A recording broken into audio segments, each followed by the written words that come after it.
Entonces, mis hermanos, continuamos con la clase dominical que iniciamos el domingo pasado.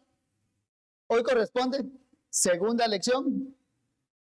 Ahora bien, como para contextualizar y repasar un poco. La semana pasada estuvimos viendo lo que era un breve contexto a lo que estábamos llamado el confesionalismo. ¿Por qué usamos una confesión de fe y por qué como iglesia particularmente estábamos escogiendo esta temática que es, como se titula, igual que el capítulo 22 de nuestra confesión de fe, de la adoración religiosa y del día del Señor? Entonces, la propuesta de esta escuela dominical es estudiar el capítulo 22 de nuestra confesión de fe. ¿Por qué? Recordemos las motivantes. Uno era porque veíamos la necesidad de estudiarlo porque, número uno, habíamos dicho, en el cristianismo evangélico en general, creo que tendemos a un desprecio por la ley de Dios en cuanto al cuarto mandamiento. ¿Por qué? Porque normalmente decimos que creemos en un decálogo, que hay 10 mandamientos, pero a la hora práctica siempre lo mutilamos. ¿Y cuál es el que mutilamos? El cuarto mandamiento. ¿Por qué? Dios nos manda a guardar un día de cada 7. Y a la hora práctica es donde decimos, no, es mucho un día. Y empezamos con excusas particulares para no guardar un día para el Señor. Y esa es una de las motivantes. La segunda era, como iglesia confesional que somos, nos adherimos a la Confesión de Londres de 1689 y por ende se espera que profundicemos en las doctrinas que decimos profesar y un buen instrumento es esa misma confesión a la que nos adherimos. Y entonces estuvimos viendo si era bíblico o no el uso de las confesiones. Y una de las cosas que estuvimos viendo es bíblico porque la Biblia nos manda, uno, a ser claros o a usar las palabras idóneas para definir la teología que profesamos. Segundo, porque estábamos diciendo que ciertamente la Biblia nos dice que hay un buen uso de la palabra de Dios. Y por ende, por simple ley de la no contradicción, también hay entonces un mal uso de la palabra de Dios. Y una forma entonces de delimitar o de dejar en claro cuáles son esos buenos y malos usos de la palabra de Dios, redactarlo por escrito en un documento que puede ser llamado, como decimos, confesión de fe, puede ser llamado credo, puede ser llamado catecismo, etc. Y otro porque la Biblia misma habíamos dicho que tiene confesiones de fe. Y a eso voy que el ejemplo que dimos, el apóstol Pablo, él mismo usa palabras claras para definir términos. Estábamos viendo entonces sobre la ambigüedad también que puede haber en la frase muy común, creo, en nuestro cristianismo evangélico, que es, yo solo creo en la Biblia. Y que cuando decimos eso, ciertamente todos a eso decimos amén, porque todos decimos creer en la Biblia, todos decimos extraer de la Biblia lo que es nuestra fe y nuestra práctica. Pero a la hora de que llegamos entonces a esas definiciones concretas que extraemos de la Biblia, es donde ya la cosa se puede tender un poco más clara. ¿Por qué? Porque es ahí donde dábamos el ejemplo de que tanto nosotros como alguien de la secta de los testigos de Jehová podemos decir, yo creo solo en la Biblia, y ambos podemos decir amén. Pero ya cuando decimos el qué creemos de la Biblia, el qué enseñanzas extraemos de la Biblia, es ahí donde tiende a haber una separación. Entonces, de ahí decíamos de un buen uso de las confesiones de fe, es entonces eso, separarnos de la falsa doctrina. Y para, mis hermanos, continuar el día de hoy, lo que vamos a ver es un breve, entonces, repaso de nuestra confesión de fe como tal.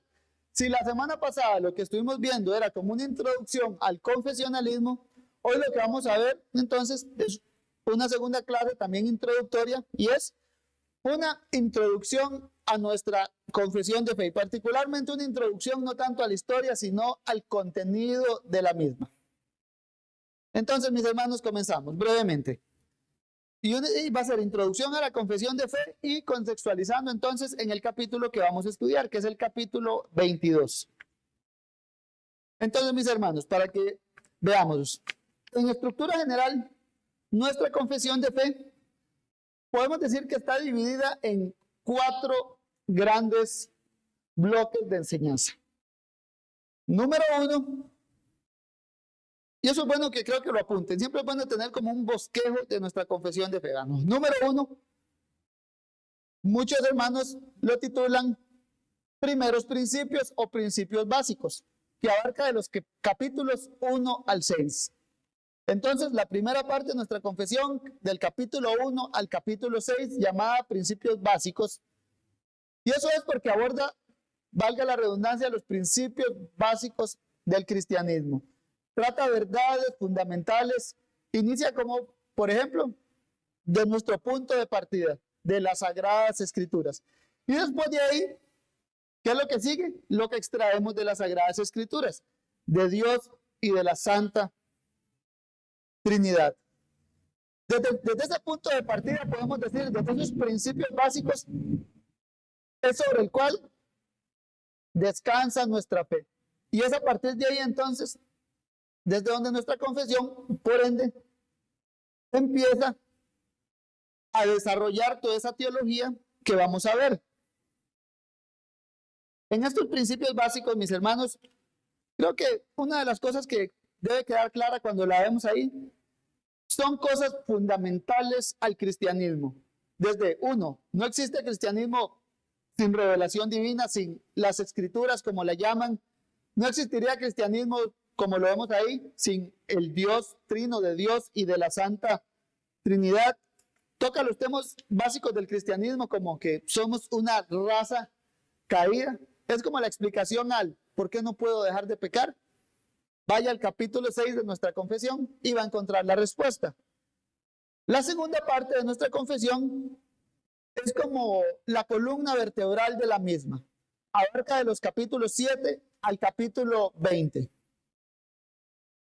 Y esto, ya sea en nuestra confesión de fe o de la confesión donde es derivada, ya sea la confesión de Saboya o la confesión de Westminster, todos los teólogos reformados llamaban a esta parte de la teología pactual como el principio arquitectónico de la teología reformada. Por ejemplo, B.B. Warfield y Charles Hodge lo llamaban de esta manera. ¿Por qué? Ellos sencillamente decían, esto es la columna vertebral de toda la teología reformada.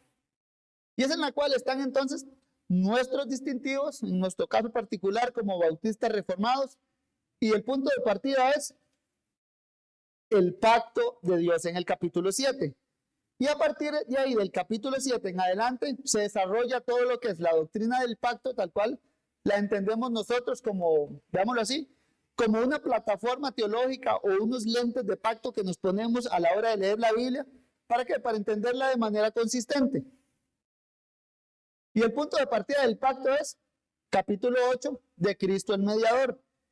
El pacto de gracia que Dios hace entonces con los hombres, nuestra confesión lo extrae de la Biblia y lo dice sencillamente, el punto de partida de la teología del pacto es Cristo. Y a partir de ahí entonces, como iglesia, como creyentes, recibimos muchas bendiciones que parten de ese pacto de gracia que Cristo hizo con los creyentes. Bendiciones tales como capítulo 10 del llamamiento eficaz, ya que Dios llame eficazmente a pecadores, se desprende ¿de qué?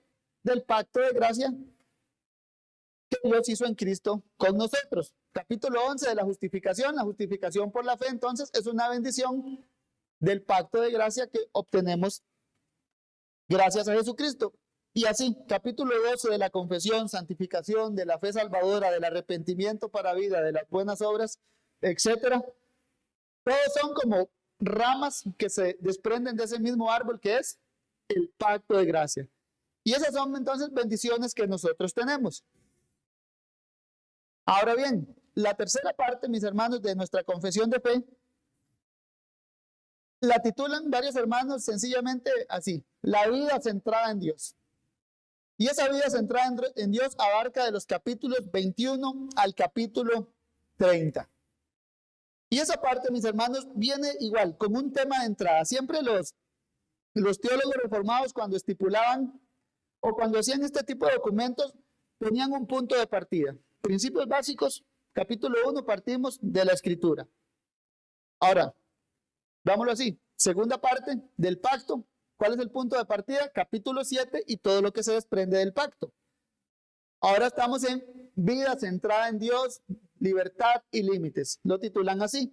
Y eso empieza en el capítulo 21. ¿Cuál es ese capítulo? Si tienen las confesiones a mano, de la libertad cristiana y de la libertad de conciencia. Todo lo que se desarrolla en los siguientes capítulos va enmarcado por eso, lo que es la libertad cristiana y la libertad de conciencia. Esto es uno de los principios rectores también, mis hermanos, de la Reforma Protestante. Se dice que cuando se desencadenó la Reforma Protestante, habían dos grandes temas en boga. Uno, tal cual Martín Lutero creo que lo dejó bien en claro, el justo por la fe vivirá, o lo que conocemos nosotros como la justificación por la fe. Y el segundo principio rector de la Reforma Protestante, o el segundo motor, llamémoslo así, era la libertad cristiana o la libertad de conciencia. ¿Y qué estipula esta parte? Sencillo, mis hermanos, que solo el Señor es el dueño de nuestras conciencias y por ende solo Él y su palabra tienen la potestad de decirnos qué hacer y qué no hacer. Y por último, nuestra confesión tiene esta sección, digo yo, de despedida que la titulan La vida venidera, de los capítulos 31, capítulo 32. Y esta es la sección escatológica de nuestra confesión. Toca dos ámbitos básicos: la escatología individual, qué pasa cuando morimos, y la escatología universal, qué pasará con todo esto cuando venga el Señor Jesucristo. Y nuestra confesión entonces aquí nos enseña que nuestra vida venidera es con Cristo y que estamos a la espera de esos eventos universales de carácter histórico redentores, donde Él vendrá, los muertos resucitarán y se juzgará a justos y a injustos. Eso, mis hermanos, de manera general, de nuestra confesión de fe. Ahora bien, ubicándonos entonces en el punto número 3, ese que es la vida cristiana o la vida de Dios, es ahí donde nos vamos a detener el día de hoy entonces. Y vamos a detenernos un poco en lo que es esa sección en general, viendo estos dos principios básicos que hablábamos. No tanto el primer principio básico, el primer principio rector, nada más es para que no lo olvidemos. El primer principio rector de la justificación por la fe, de la Reforma Protestante fue la justificación por la fe. El segundo principio rector de la Reforma Protestante es la libertad cristiana. Y en esta tercera parte de nuestra confesión de fe, sí claramente hay dos grandes temáticas. Y es sencillo. Uno, sobre la libertad cristiana, qué es la libertad cristiana, qué es la libertad de conciencia. Y la segunda parte es cómo se ejerce esa libertad cristiana.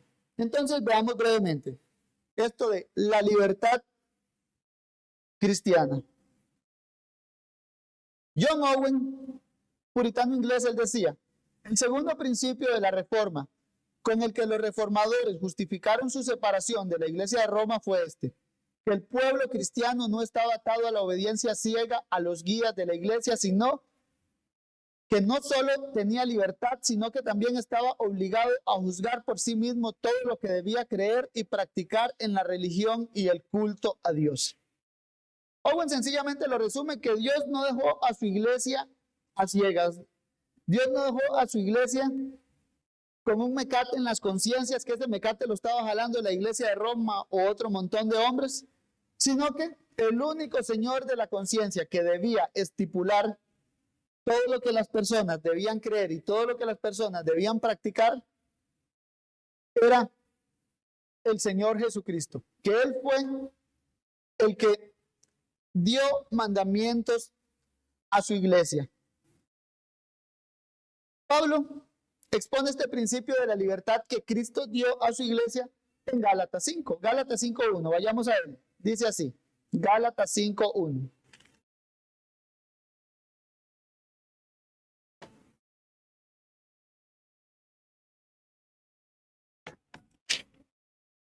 Gálatas 5.1 dice: estad pues firmes en la libertad con que Cristo nos hizo libres, y no estéis otra vez sujetos al yugo de esclavitud. Pablo aquí, por ejemplo, ve esa libertad que Cristo compró para nosotros como algo por lo que se debe luchar, como algo por lo que dice se debe resistir y permanecer firmes. Ahora, ¿por qué? Bueno, se debe resistir porque la tendencia humana es la de inventarse reglas. ¿Para qué? Para someter a otro a esos estándares. Ejemplo, hace un ejemplo que creo que es muy común en el cristianismo. La mujer no debe usar pantalones. Ya viene alguien, se inventa esa regla como tal, ¿y qué pasa? Viene y se la pone en la conciencia a los demás, y esa conciencia va a quedar atada y temerosa de hacer eso. Entonces Pablo manda a qué? Estar firmes en la libertad con que Cristo nos hizo libres, y no estéis otra vez sujetos al yugo de la esclavitud. ¿Por qué? El principio de la libertad cristiana es: solo el Señor es dueño de la conciencia. Solo a Él nos debemos en servidumbre y no a mandamientos de hombres. Colosenses 2, Pablo lo expone con un poco de ejemplos ya. Colosenses 2, versículos 20 al 23. Vayamos a ellos.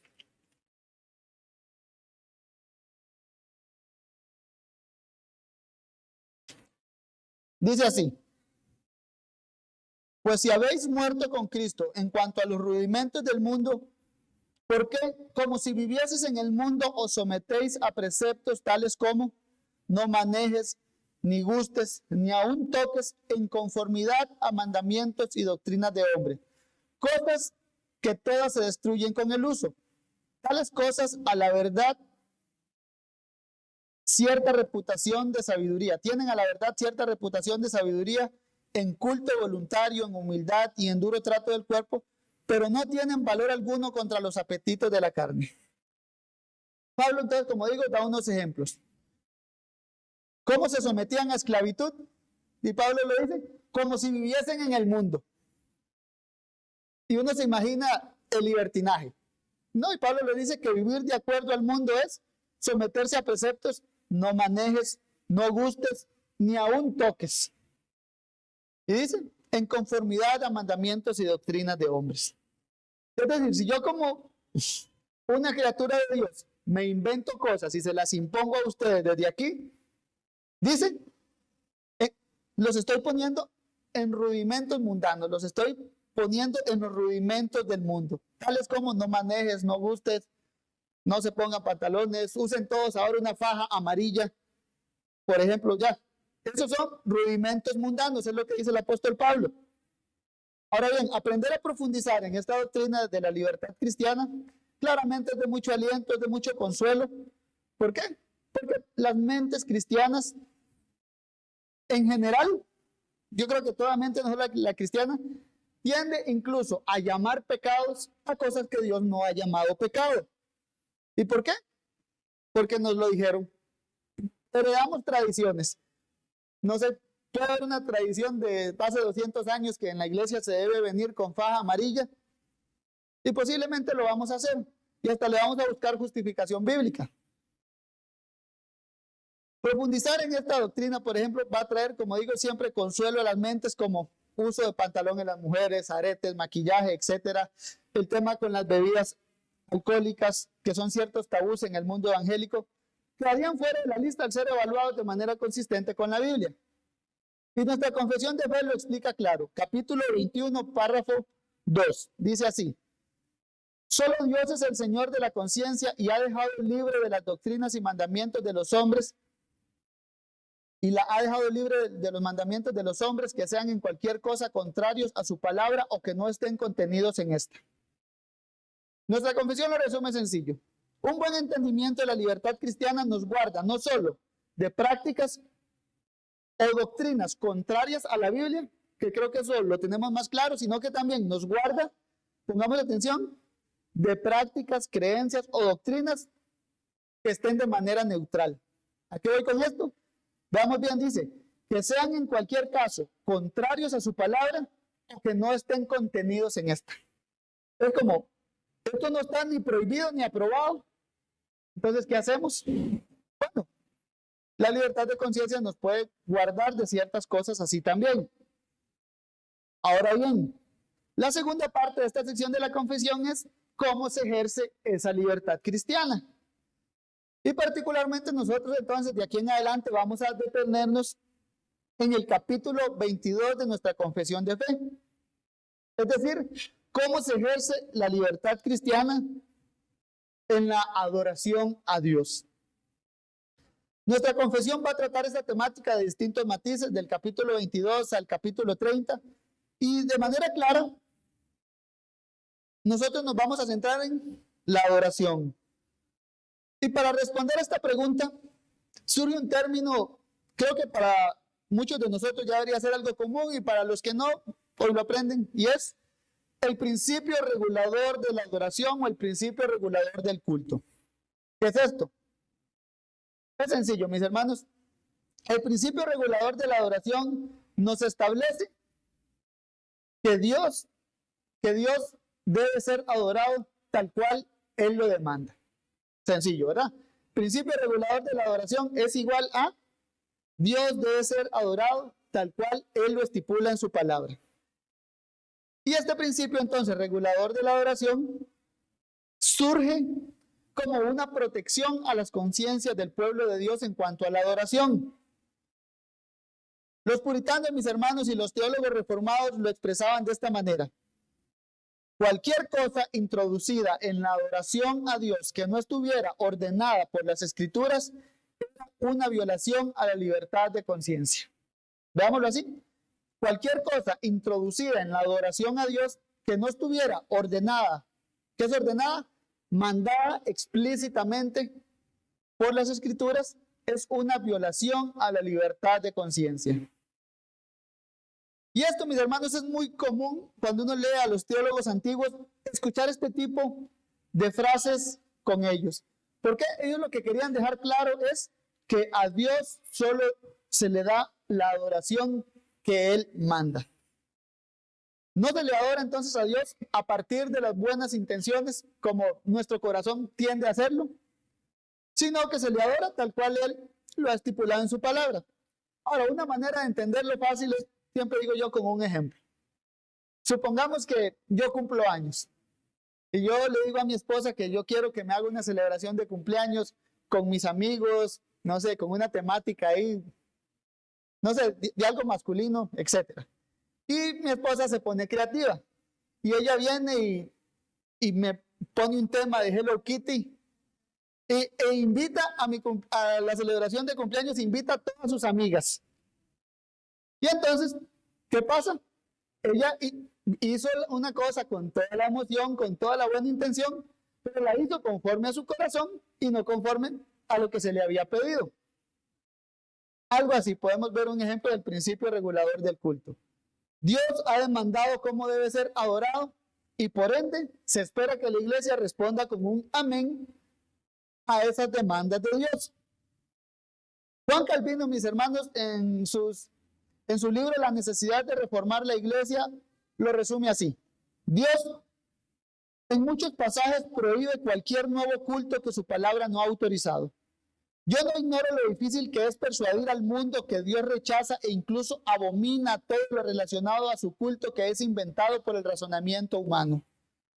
Calvino hasta usó un término fuerte. ¿Por qué? Porque tenía un celo bastante riguroso en cuanto a esto y decía: Dios incluso abomina todo lo relacionado al culto que es inventado por el razonamiento humano. Y muchos teólogos de esa época hacían lo mismo. Cualquier cosa introducida en el culto que Dios no ha mandado, ellos decían, es abominación. Como iglesia, entonces, en la práctica, ¿qué hacemos? Tratamos de aplicar esto en la medida en que vamos obteniendo luz de la revelación de Dios. Por ejemplo, en cuanto al culto a Dios, usted no va a ver aquí un grupo de danza que tengamos aquí al frente de fulanos y fulanas bailando. ¿Por qué? Porque no tenemos un mandamiento explícito que Dios nos dice: pondrás a personas aquí a bailar con telas o no sé, las cosas que usan. No hay un mandamiento y por ende el principio regulador lo que establece es: lo que no está mandado explícitamente por Dios en su palabra está prohibido. No es necesario que Dios nos haya dicho no hagan eso para no hacerlo. No, con que sencillamente Dios lo haya omitido, ya es suficiente para que nosotros entendamos, Dios no quiere eso en su culto. Por eso no tenemos obras de teatro como sustituto del culto a Dios. Por eso, por ejemplo, algo particular, no recogemos ofrendas durante el servicio dominical como parte del culto. ¿Por qué? Porque no vemos que tengamos un mandamiento explícito de parte de Dios en cuanto a eso. Esta doctrina, mis hermanos, claramente fue sostenida por la cristiandad reformada, y creo que una de las maneras que quedó más claro fue por medio de los catecismos que se usaban en la antigüedad. El Catecismo Menor de Westminster, pregunta 50 y pregunta 51, lo dicen así. Recordemos, catecismo es enseñanza con preguntas y respuestas. En nuestro contexto es muy común situarlo al tema del catolicismo romano. Es algo que la cristiandad ha usado desde sus inicios. Veamos, pregunta 50, Catecismo Menor de Westminster. Dice así: ¿qué se exige en el segundo mandamiento? Recordemos, segundo mandamiento: no te harás imágenes para adorarlas. Ahora, ¿qué se exige en el segundo mandamiento? Respuesta: el segundo mandamiento exige recibir, observar y guardar puras y completas todas las ordenanzas y adoración religiosa tal cual como las ha establecido en su palabra. Veamos entonces, el mandamiento claramente es negativo: no te harás imágenes. Ellos entonces ven la parte positiva del mandamiento. Si Dios prohíbe esto, ¿qué es lo que me manda? Dice la pregunta 50, ¿qué exige Dios? Y entonces es recibir, observar, guardar puras y completas todas las ordenanzas y adoración religiosa tal como Dios las ha establecido. Ahora bien, pregunta 51, ¿qué prohíbe el segundo mandamiento? Dice, el segundo mandamiento prohíbe la adoración a Dios por medio de imágenes o por cualquier otro medio que no esté autorizado en su palabra. ¿Qué es lo que vemos ahí? Lo que llamamos principio regulador. El segundo mandamiento no solo nos prohíbe adorar a Dios por medio de imágenes, sino que también nos prohíbe por cualquier otro medio que no esté autorizado en su palabra. Veámoslo así, mis hermanos, para terminar. En el fondo, entonces, esta doctrina, o es la manera de adorar a Dios, o el principio de la regulación, resguarda la adoración a Dios claramente, porque la adoración a Dios es tal cual él ha estipulado en su palabra, pero también resguarda la conciencia de los fieles. ¿Por qué? Porque adoramos a Dios y como iglesia nos sometemos solamente a los preceptos que vemos explícitos de Dios en su palabra en cuanto a la adoración. Porque también entendemos que viola la libertad cristiana y viola la libertad de conciencia todo aquello que sea visto o impuesto como adoración a Dios, pero que Él mismo no nos haya mandado. Y eso es una verdad, mis hermanos, evangélica como tal, o el segundo principio rector de la Reforma Protestante también, que la adoración a Dios, tal cual como Él la manda en su palabra, debemos tener claro, esto es verdadera libertad. ¿Y es verdadera libertad qué? Que Dios nos pida, por ejemplo, que guardemos un día de cada 7. Y ahí también debemos ver por qué. El cristianismo evangélico en general es una de las cosas que yo veo. Por un lado es antinomiano, y eso es antiley, niega la ley de Dios. ¿Por qué? La validez del cuarto mandamiento, siempre digo yo, la quitan. ¿Por qué? Porque creen que es legalismo guardar un día para el Señor, pero como está enmarcado en la teología reformada, la libertad cristiana va de la mano de la adoración a Dios del día de reposo. Guardar un día de cada 7 para la adoración corporativa no es legalismo, sino es sencillamente lo que Dios ha estipulado en su palabra, y por ende no es esclavitud, sino libertad en Cristo. Y en esa libertad en Cristo que Pablo nos manda a estar firmes y a permanecer. Ordenar a los creyentes que adoren a Dios de formas no mandadas por Él es una violación a la libertad cristiana. Y por otro lado, dejarle en claro a los creyentes lo que Dios manda es sometimiento voluntario ¿a qué? A Dios y a su palabra.